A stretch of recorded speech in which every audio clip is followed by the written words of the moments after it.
Hello and welcome to the Sarokar classes. इससे पहले video में हमने पढ़ा था प्रियम्बल, उससे पहले हमने कॉन्स्टिट्यूएंट असेंबली कंप्लीट किया था, उसके बाद हमने प्रियम्बल कंप्लीट किया। अब हमारा तीसरा जो चैप्टर रहेगा वो किस पे रहेगा? Fundamental rights. ये पार्ट 3 ऑफ द कॉन्स्टिट्यूशन में आता है, मतलब भाग 3 में पाया जाता है फंडामेंटल राइट्स के बारे में। और फंडामेंटल राइट्स कहाँ से लिया गया था? फंडामेंटल राइट्स जो हमारा है वो यूएसए से लिया गया था। यूएसए का फंडामेंटल राइट्स अलग है, हमारा फंडामेंटल राइट्स अलग है। वहाँ से एक आइडिया लिया गया था कि फंडामेंटल राइट्स कैसे लिखना है, ये चीज ध्यान रखिएगा। उसके बाद फंडामेंटल राइट्स को मैग्ना कार्टा भी कहा जाता है। आर्टिकल 12 से लेकर आर्टिकल 35 तक फंडामेंटल राइट्स में आते हैं। और उसके बाद हमारा जो फंडामेंटल राइट्स है ये 6 तरीके का फंडामेंटल राइट्स देता है। पहला उसमें है राइट टू इक्वल टू, जो कि आर्टिकल 14 से लेके आर्टिकल 18 तक आता है। राइट टू फ्रीडम आर्टिकल 19 से लेकर 22 तक आता है। फिर उसके बाद तीसरा पॉइंट आता है राइट अगेंस्ट एक्सप्लॉयटेशन, वो आर्टिकल 23 और 24 राइट अगेंस्ट एक्सप्लॉयटेशन आता है। फिर पांचवा हमारा जो चौथा पॉइंट हमारा आता है right to freedom of religion, ये हमारा 25 से लेकर 28 तक आता है। उसके बाद आता है cultural and educational right article 29 और आर्टिकल 30। उसके बाद आता है cultural and educational right article 29 and article 30। उसके बाद हमारा आता है राइट टू कॉन्स्टिट्यूशनल रेमेडीज। आप पूछेंगे राइट टू कॉन्स्टिट्यूशनल रेमेडीज क्या है?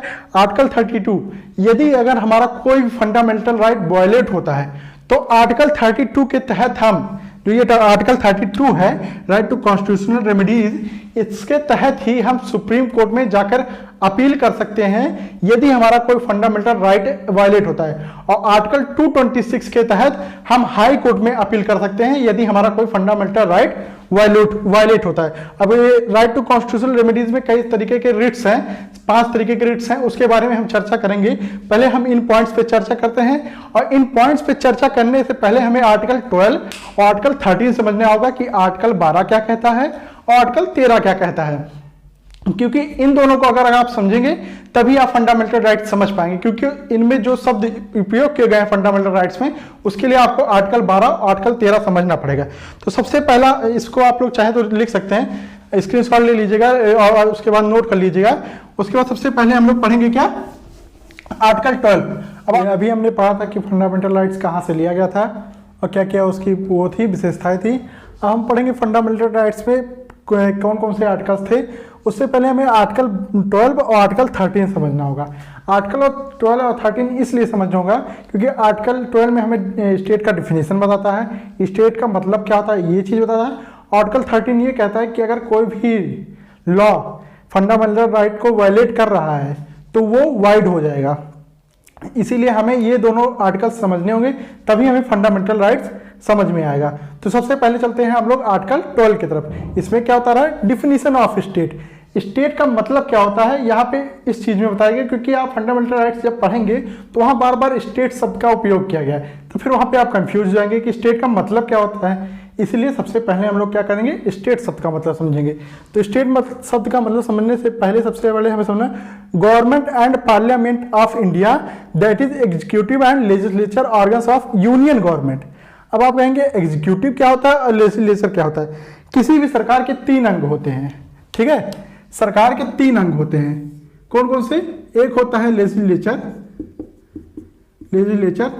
एग्जीक्यूटिव, और तीसरा होता है जुडिशरी।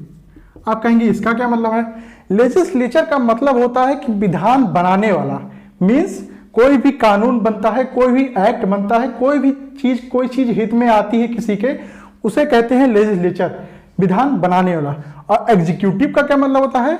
उस विधान को पालन करवाने वाला, कार्य का पालन करवाने वाला, खुद भी पालन करता है और लोगों से पालन करवाने वाला, उसे कहते हैं हम लोग एग्जीक्यूटिव। और जुडिशरी का बात क्या है? और जुडिशरी क्या करता है? उस चीज को रिव्यू करता है, जुडिशियल रिव्यू जिसे कहते हैं, कि जो विधान बना है वो सही है या गलत है। यदि कोई लेजिस्लेचर विधान बनाता है, एग्जीक्यूटिव उसे कार्य का पालन करवाना जाता है, अगर वो सही नहीं लगता है तो उसे खारिज कर दिया जाता है। ये 3 अंग होते हैं सरकार चलाने के। आप लोग समझ गए होंगे कि लेजिस्लेचर का क्या मतलब होता है और एग्जीक्यूटिव का मतलब क्या होता है। अब हम लोग आते हैं मुद्दे पे। डिफिनीशन ऑफ स्टेट पढ़े थे हम लोग। Government and parliament of India, that is executive and legislature organs of union government. यहाँ यूनियन गवर्नमेंट के जितने लेजिस्लेचर और एग्जीक्यूटिव ऑर्गन्स हैं वो सभी स्टेट के डिफिनीशन के अंदर आते हैं। मीन्स वो सब स्टेट, जब भी स्टेट डिनोट किया जाएगा तो उन सभी लोगों को भी डिनोट किया जाएगा, समझे। उसके बाद दूसरा बी पॉइंट क्या है हमारा, government and legislature of state. यहां क्या था, इंडिया का, मतलब यूनियन गवर्नमेंट की बात हो रही थी, यहां स्टेट गवर्नमेंट की बात हो रही है। स्टेट गवर्नमेंट के भी जितने लेजिस्लेचर और एग्जीक्यूटिव होंगे उन्हें भी स्टेट के डिफिनीशन में लिया जाता है। अभी मैं स्टेट डिफिनीशन हिंदी में समझाऊंगा, अभी मैं आपको डिफिनीशन बता रहा हूं जो हमारे उसमें लिखा गया है constitution of India. All local authorities like municipal corporation जो शहरों में पाया जाता है, पंचायत जो गांव में पाया जाता है, एक्सेट्रा जितनी भी गवर्नमेंट बॉडीज हैं उन सबको, and all other authorities like ONGC, GAIL, SAIL, LIC, steel authority of India limited, ये सभी स्टेट के डिफिनीशन में आता है। यहां तक कि कोई भी प्राइवेट ऑर्गेनाइजेशन है वो भी स्टेट के डिफिनीशन के अंदर ही आता है। अब आपको कुछ कुछ आइडिया हो रहा होगा कि स्टेट का मतलब क्या है। स्टेट का मतलब यह होता है कि कोई भी सरकारी संस्था हो या गैर सरकारी संस्था हो, कोई प्राइवेट ऑर्गेनाइजेशन हो या हम हो या आप हो, हम सभी स्टेट के अंदर ही आएंगे। स्टेट मीन्स कंट्री, कंट्री के हर एक नागरिक को बिलोंग करता है स्टेट। यहाँ जो अपने संविधान में स्टेट का मतलब है उस स्टेट का मतलब यही होता है, क्योंकि जब आप फंडामेंटल राइट्स पढ़ेंगे और आगे कॉन्स्टिट्यूशन पढ़ेंगे तो उसमें बार बार स्टेट शब्द का उपयोग आएगा। तो अब आप समझ, मुझे लगता है कि आपको समझ में आ गया होगा कि स्टेट का मतलब क्या होता है। ये तो हो गया स्टेट की बात, डिफिनीशन ऑफ स्टेट आर्टिकल 12 में दिया गया।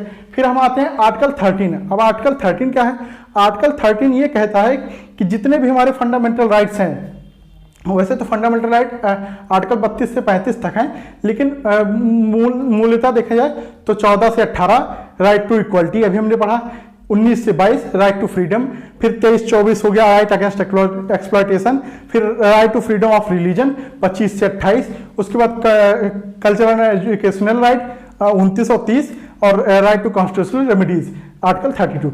ये सब जितने भी राइट्स हैं, कोई भी अगर लॉ इन फंडामेंटल राइट्स को वायलेट करता है वो क्या हो जाएंगे, वाइड घोषित कर दिए गए, मतलब निरस्त कर दिए जाएंगे।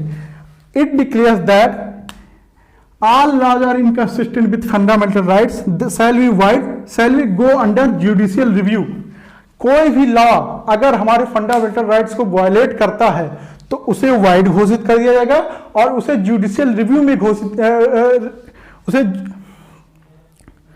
उसे जुडिशियल रिव्यू में भेज दिया जाएगा कि उसमें देखिए क्या कमियां हैं, किस तरीके से वो हमारे फंडामेंटल राइट्स को वायलेट कर रहा है, उसे दूर किया जाए। इसीलिए कोई भी अगर कोई कानून बनता है अगर हमारे फंडामेंटल राइट्स को वायलेट करता है तो उसे जुडिशियल रिव्यू के लिए भेजा जाता है, जिसमें जुडिशरी उसका रिव्यू करती है और रिव्यू करने के बाद बताती है कि इन पॉइंट्स को अगर इस कानून से हटा दिया जाए तो किसी के फंडामेंटल राइट्स को ये वायलेट नहीं करेगा। और जब फंडामेंटल राइट्स को वायलेट नहीं करेगा तभी वो कानून बन पाएगा। अगर किसी भी फंडामेंटल राइट्स को वायलेट करता है तो उस कानून को क्या कर दिया जाएगा, वाइड घोषित कर दिया जाएगा। अब मुझे लगता है आर्टिकल 12 और आर्टिकल 13 आपको बहुत अच्छे तरीके से समझ में आ गया होगा। अब हम लोग आएंगे किस पे, मेन फंडामेंटल राइट्स, जो मौलिक अधिकार हैं। सबसे पहला पॉइंट रहेगा हमारा right to equality. Right to equality में भी 14 से लेकर 18 तक है, तो उसमें हम आर्टिकल 14 समझेंगे, आर्टिकल 15 समझेंगे, आर्टिकल 16 समझेंगे, आर्टिकल 17 समझेंगे और आर्टिकल 18 समझेंगे। ये हमारा राइट टू इक्वलिटी का पार्ट है। हम आते हैं article 14 to 18, right to equality, समानता का अधिकार, जिसमें हमारा आर्टिकल 14 क्या कहता है, equality before law. Equality before law का मतलब क्या होता है, कानून के समक्ष समानता, कानून के समक्ष समानता।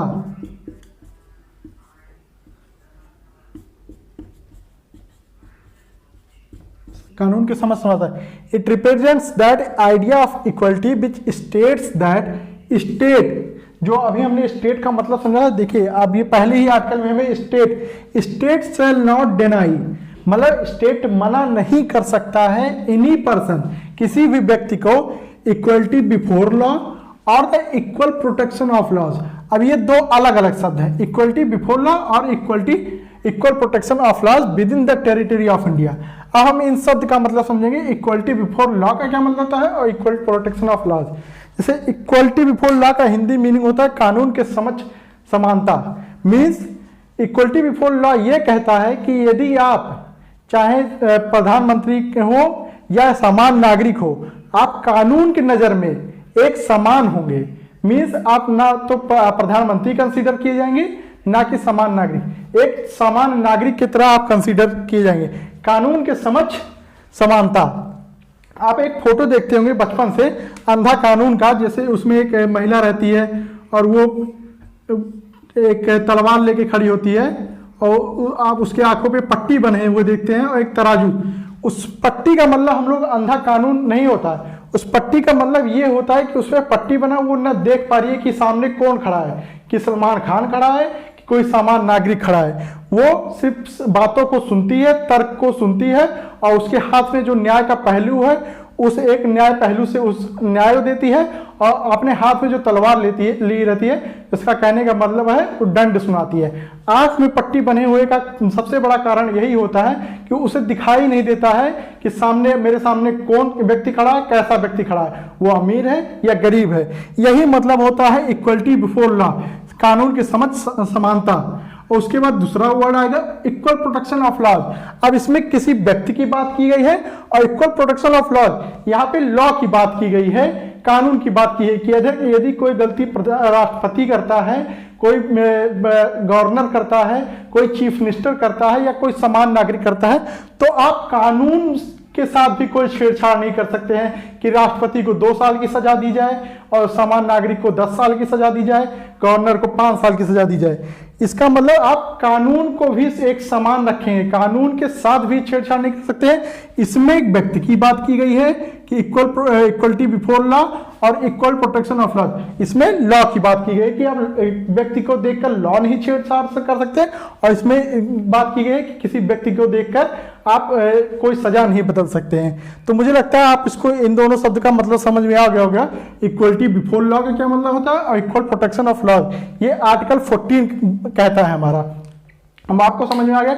अब आप हमारा अगला आर्टिकल है आर्टिकल 15। आर्टिकल 15 में पढ़ेंगे हम लोग state shall not discriminate on the grounds of religion, race, caste, sex और प्लेस ऑफ बर्थ। इन आधार पर स्टेट डिस्क्रिमिनेट नहीं कर सकता है, मीन्स स्टेट भेदभाव नहीं कर सकता। किस बेस पे? कास्ट के बेस पे, सेक्स के बेस पर, रेस के बेस पर और उसके बाद प्लेस ऑफ बर्थ और रिलीजन के बेस पर। अगर सरकार इस पर डिस्क्रिमिनेट करता है तो आर्टिकल 15 आर्टिकल 32 के तहत सुप्रीम कोर्ट या आर्टिकल 226 के तहत हाई कोर्ट में जा सकते हैं। अब आर्टिकल 15 में 6 क्लॉज हैं, उन 6 क्लॉज के बारे में पढ़ेंगे कि सब पहले क्लॉज में क्या कहा गया है, दूसरे क्लॉज में क्या कहा गया है, तीसरे क्लॉज में क्या कहा गया है, चौथे क्लॉज में क्या कहा गया है, उसके बारे में हम लोग पढ़ेंगे। हमने आर्टिकल 15 में अभी पढ़ा था कि state shall not discriminate on the grounds of religion, race, caste, sex और प्लेस ऑफ बर्थ। इन आधार पर स्टेट डिस्क्रिमिनेट नहीं कर सकता है। उसमें हमने कहा था कि 5 और 6 सब क्लॉज हैं जिसके बारे में हम पढ़ेंगे कौन कौन से हैं। पहला है access to shop, public restaurants and hotels. मतलब पब्लिक रेस्टोरेंट्स में, होटल्स में, शॉप्स में ये जाने से ये कह के नहीं रोक सकते कि आप महिला हैं इसलिए नहीं आ सकती, आप रिलीजन के बेस मतलब आप इस रिलीजन से बिलोंग करते हैं इसलिए नहीं आ सकते, या आप इस कास्ट बिलोंग करते हैं इसलिए नहीं आ सकते। जैसा कि अभी हमने रिसेंट में एक न्यूज भी पढ़ा था, जो विराट कोहली का रेस्टोरेंट था ओनेक्स करके, उसका एक ब्रांच था, उसमें LGBTQ को रोका गया था रेस्टोरेंट में आने के बाद, जिसके बाद वो केस कोर्ट में गया और वो LGBTQ के पक्ष में फैसला सुनाया गया। और उसके बाद दूसरा क्या है, use of wells, bathing taps and hand pumps. जो भी गवर्नमेंट या पब्लिक अथॉरिटी के अंदर आता है, जो भी गवर्नमेंट अथॉरिटी के अंदर आता है, उन सब चीज़ों को यूज करने से आप नहीं रोक सकते हैं कि वो किस कास्ट से बिलोंग करता है, किस जगह से बिलोंग करता है या प्लेस ऑफ बर्थ। अब जैसे अभी हमने एक कंट्रोवर्सी सुना था, हिजाब कंट्रोवर्सी, उसमें भी बात किया गया था। उससे पहले हमने सुना था कि हरियाणा को कुछ स्पेशल अथॉरिटी, तो उसमें आर्टिकल 14 का वायलेशन हो रहा था। उसी तरीके से तीसरा है यूज ऑफ टेम्पल्स। हम लोग देखें सबसे फेमस केस इस समय सुप्रीम कोर्ट में चल रहा है, सबरीमाला केस। उसमें क्या कहा जा रहा है कि महिलाओं को सबरीमाला के मंदिर में प्रवेश वर्जित बताया जा रहा है। और इसी में फंडामेंटल राइट्स आर्टिकल 26 क्या कहता है, freedom to manage religious affairs, जो कि हम आगे पढ़ेंगे। तो इसलिए 15 और 26 के बीच में एक टकराव चल रहा है, जिसके लिए अभी तक सुप्रीम कोर्ट में 7 जजों की बेंच बैठाई गई है, लेकिन अभी भी फैसला नहीं आ पा रहा है, क्योंकि दोनों फंडामेंटल राइट्स है। आर्टिकल 26 कहता है कि freedom to manage religious affair, article 15 कहता है यूज ऑफ टेम्पल्स, किसी को किसी के कास्ट के बेसिस पे या फिर किसी को उसके जेंडर के बेसिस पे हम नहीं रोक सकते हैं। तो ये सबरीमाला कैसे। एडमिशन इन कॉलेजेस, और कॉलेजेस में एडमिशन के लिए भी इसलिए नहीं रोका जा सकता कि आप इस चीज से बिलोंग करते हैं, इसलिए स्टेट डिस्क्रिमिनेट नहीं कर सकता। यहां तक कि आर्टिकल 15 के सब क्लॉज 5 और सब क्लॉज 6 में इसी के कैटेगरी में समानता देने के लिए वो रिजर्वेशन दिया गया है, और इसी समानता को देने के लिए रिजर्वेशन भी दिया गया है आर्टिकल 15 के सब क्लॉज 5 में और सब क्लॉज 6 में। ये आर्टिकल 15 बात करता है समानता का इन सब मैटर्स में, और आर्टिकल 16 बात करता है समानता का अपॉर्चुनिटी के मामले में। ये एडमिशंस के बारे में बात करता है आर्टिकल 15, और आर्टिकल 16 नौकरियों में बात करता है, मतलब नौकरी देने के लिए समानता का बात करता है। ये हो गया हमारा आर्टिकल 15। अब हम लोग पढ़ेंगे अगला पॉइंट आर्टिकल 16।